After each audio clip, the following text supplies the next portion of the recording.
have been in the news in Texas this year. The legislature voted to have the Ten Commandments displayed in classrooms. A couple days ago, that was temporarily halted by a judge. Now, coincidentally, I have a question about the Ten Commandments before we start our message. The question is, what is the third commandment? Now, many of you, with at least a little reminiscence of Luther's small catechism, will say you're pretty sure you have the correct answer. Okay? However, there may be some of you that are objecting to this question, claiming this is a trick question. Now, those of you who think it's a trick question, I do want to remind you that you are in a Lutheran church. Okay? You see, one of the Protestant versions, and probably the general non-denominational version of the Ten Commandments, it's a little different from the Lutheran and Catholic version of the Ten Commandments. In that other Protestant version, the third commandment is, "You shall not take the name of the Lord your God in vain." Whereas in the Lutheran and Catholic version of the third commandment, from the aforementioned small catechism, "Remember the Sabbath day and keep it holy." In the general Protestant version, number 2 is about the prohibition on making idols, and number 3 is taking the Lord's name in vain. In the Lutheran Catholic version, we put these together in number 2. "You shall not misuse the name of the Lord your God." In the Lutheran Catholic version of the Ten Commandments, coveting gets split over 9 and 10. But in the other version, you get all your coveting right there in number 10. All of it. Okay? So, a little difference in the Ten Commandments.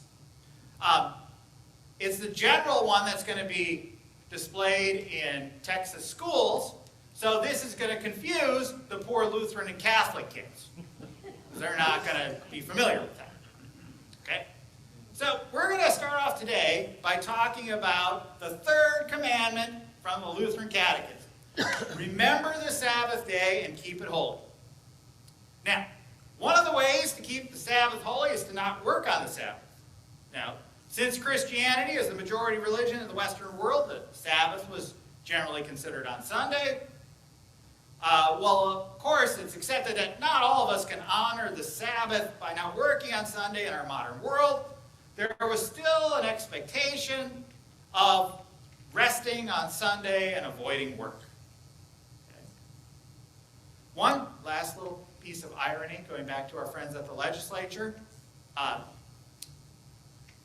what day did they pass the law that includes the third commandment, or includes the fourth commandment in their version? On what day did they pass the law to put the Ten Commandments in classrooms? Sunday. They passed it on Sunday. Okay? Now, I'm not trying to be extra critical of the Texas legislature, but what I am trying to point out is that it is not easy to keep the Sabbath. It is my opinion that perhaps the majority of us Christians have some difficulty keeping the Sabbath. Or more correctly, keeping even a Sabbath. I think we, and I am most certainly including myself here, need to do a better job and put more thought into keeping a Sabbath. To explain this further, we're going to take a look at the gospel lesson for today. And we're going to examine the abuse of the third commandment from kind of the other side of the spectrum. We're going to discuss how the leader of the synagogue abused the third commandment and actually ended up violating the first commandment as well. Okay, so, off to our gospel lesson. Scene starts with Jesus teaching in the synagogue. Jesus was teaching in the synagogue on Saturday. A modern equivalent would put Jesus in a church, perhaps leading an adult Bible study, but probably giving a sermon on a Sunday. in the middle of the teaching session, Jesus notices a woman. The text says this woman had a spirit that crippled her for 18 years. For 18 years, she wasn't able to stand up straight. Okay? A little sneak preview here. This is a miracle story. But it's not just a miracle story. But it's a different miracle story than the ones we're used to in the Gospels. You see, one thing to notice, in this miracle story, there is no request. There is no request from one of the disciples who saw the woman and said, Jesus, can you come and heal this woman? There's no request from the woman's friends for healing. There's no request from the woman to be healed. We don't hear her talk until after the healing happens. How does this healing happen? It starts off with Jesus noticing her. Jesus noticing her. Because this is not something we should just look over, because I think in some ways, this woman who was hunched over and could not stand up straight for 18 years was invisible. I think it was the invisibility that this woman was healed from in addition to her physical ailment. Now, well, I don't think they thought of this woman as someone that was unclean and needed to be shunned. They may have treated her this way. The woman was probably seen as, that hunched over woman. She was probably not seen in the community as a person who she was. She was probably seen as her disability. There's a lesson here in how we see people. Yes, a person may have a disability. They may not be able to walk without assistance. They may not be able to hear well or see well. There may be many health factors that affect their lives. And yes, these factors are part of the person, but they should not define the person. The woman in our story was more than a hunched over woman. The woman in our story is a whole person who happened to have a physical ailment. There is something we need to be reminded of, as well as not only for our neighbors, but for our fellow brothers and sisters, but also for ourselves. Because whether we suffer from physical, mental, or emotional conditions, we are fully human, and we are fully loved by God in spite of the things that torment us. We need to remember to see ourselves as God sees us, as beloved children who are loved beyond compare. No matter our actions, we cannot be loved any more by God, and we cannot be loved any less by God. We see in this story the woman that was perhaps not seen by others was seen by Jesus. This is how this healing happens. It starts off with Jesus seeing the woman. He calls her over and proclaims she is now set free. She is now liberated from what caused her to be hunched over. Jesus laid hands on her, and this was a physical healing. It was also a healing beyond the physical. She stood up straight and began praising God. One would assume that this might have been quite noticeable in the area. I would assume be something like she was shouting the words of the 103rd Psalm that we read earlier today. It could be like, after the doxology is finished today, someone stands up and yells the words of Psalm 103. Now, I'm not suggesting you do that, but I'm not suggesting you don't do it either.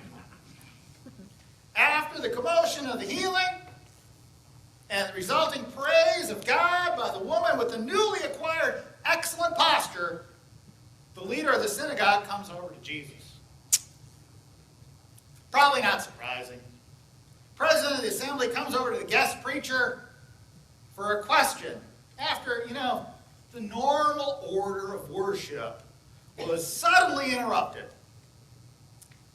There was probably decorum and formality that was expected to be followed, but it wasn't one of those polite admonishments of, we really don't do things like that here. We're just not used to such, exuberant disruptions in the church. None of this. You see, the synagogue leader and some in the crowd, apparently as well, admonished the rest of the crowd and Jesus, telling them getting healed and doing healing, not proper on the Sabbath, because that is work. The logic was, there is plenty of time to do work. There's 6 days. Could have made an appointment with the woman and had her come back on Sunday, or Monday in our case, to be healed. And to do that healing, we had to, keep the Sabbath day work-free. Now, thankfully, such a response from the leader and the crowd did not sit well with Jesus. Oh no. Jesus did not want this abuse of the Sabbath to continue.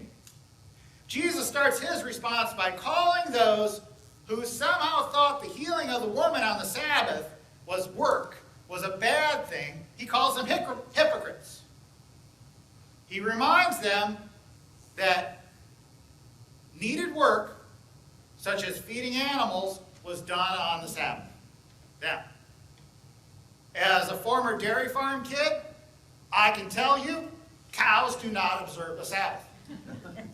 They don't. And I'm sure that none of the animals that you care for refrain from eating or doing other things that animals do on Sunday. They continue to do that. So if the realities of daily life must still be addressed on the Sabbath, then it is not only permissible, but it is a joyous blessing to heal or be healed on the Sabbath. Now, as modern Christian readers of the gospel, it's easy to just read in some anti-Jesus ulterior motives and place them on the leader of the synagogue and his couple friends. I mean, it just seems weird, doesn't it? To get mad that someone gets healed on a Saturday and did work on the Sabbath. And I know I usually read this lesson with the assumption that the leaders are trying somehow to get or discredit Jesus. But let's assume that this is not the case right now. Meaning, no matter who was doing this healing, the synagogue leader was going to be upset because healing was done on the Sabbath. The hypocrite label, still very valid there. The leader was putting the commandment over what the commandment was designed to do. You see, by proclaiming the violation of the Sabbath work requirement, it's proclaiming that the law, the commandment itself, was more important than the people that the commandment was designed for. Now, by proclaiming this violation of the Sabbath when someone was healed, I contend that the synagogue leader was also violating the first commandment. And it doesn't matter which system you're using. Number one is, you shall have no other gods before me. So by saying, well, this work requirement of the Sabbath, it is the most important thing. It's more important than healing someone. That's making that law an idol. Idols can happen everywhere. Everywhere. We as humans, we're so good at doing weird and bad things that we can make even a good thing into an idol. We're just so creative at doing those things. Now, if the third commandment, keeping the Sabbath day holy, is made an idol, then the reason for the commandment, creating a time of freedom and rest and worship, will suffer. Because then the third commandment, keeping the Sabbath day holy, will become something that's an obligation. something that's painful to do, and that is not what it's designed to do. Jesus points this out when he proclaims that the woman who can now stand up straight is a daughter of Abraham. She is a person, a member of the community. She is freed from the bondage of her affliction, and freed from the social stigma that her affliction created. Now, if Jesus and the woman abided by the strict work requirements of the third letter of the law, she wouldn't have been healed. The work of God would not have been done at that point. Conversely, if we regard the third commandment as a strict law with a work requirement we cannot abide by, then we're abusing that in a way similar to the synagogue leader. You see, the modern world has different work requirements. But even in a world with a different definition of work, we still need a Sabbath.